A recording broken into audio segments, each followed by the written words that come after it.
6월부터 전세자금 대출이 확 달라집니다. 보증서가 있어도 대출이 거절될 수 있고 DSR까지 꼼꼼히 본다고요? 갑자기 왜 이렇게 바뀌는 걸까요?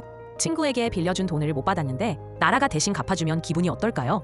받은 사람이 나라면 좋겠지만 그 돈 결국 세금입니다. 정부가 사적 계약에 100% 보증을 서준 전무후무한 제도, 그리고 수조 원대의 전세 사기 손실까지. 전세 제도는 왜 이렇게 기이한 구조가 됐고 앞으로는 또 어떻게 달라질까요? 조선시대부터 존재하던 전세가 지금과 같은 형태로 자리 잡은 건 1970년대입니다. 당시엔 고금리 시대였고 명동 같은 사채 시장에서 돈을 굴리던 집주인들이 많았습니다. 월세보다는 전세로 막돈을 받아 사채에 넣거나 그 돈을 보태서 집을 한 채 더 사는 게 훨씬 이득이었죠. 그렇게 다주택자가 되는 게 빠르게 부자가 되는 방법이었던 시대였습니다. 하지만 2000년대 들어 상황이 달라졌습니다. 저금리 기조로 바뀌면서 전세금을 은행에 넣어도 수익이 나질 않았고 집주인들은 점점 전세 대신 월세나 반전세로 돌아섰죠. 그러다 2006년 정부가 주거 안정 정책의 일환으로 전세 대출 제도를 도입하면서 상황이 반전됩니다. 세입자는 은행에서 저금리로 전세금을 빌릴 수 있게 됐고 비싼 월세 대신 전세를 선택하는 수요가 다시 폭발적으로 늘어난 거죠. 하지만 전세 구조에는 치명적인 문제가 숨어 있습니다. 전세는 기본적으로 채권 계약이라 집에 설정된 근저당 같은 물권보다 후순위입니다. 이를 보완하기 위해 전입신고, 실거주, 확정일자라는 3종 세트가 만들어졌죠. 이걸 다 갖추면 일정한 보호를 받을 수 있습니다. 하지만 이 3종 세트는 효력이 다음날 0시에 시작된다는 치명적인 약점이 있습니다.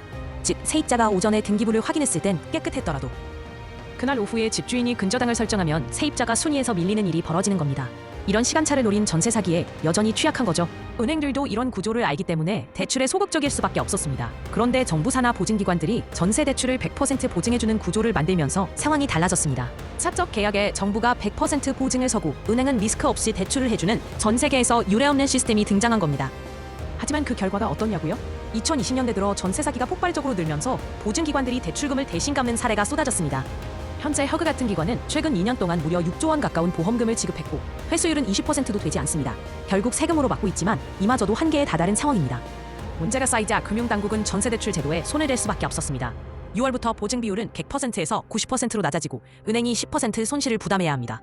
뿐만 아니라 DSR 등 소득 기준까지 본격적으로 심사에 반영되며 보증기관과 은행 모두 앞으로 전세대출의 문턱을 더 높일 가능성이 큽니다.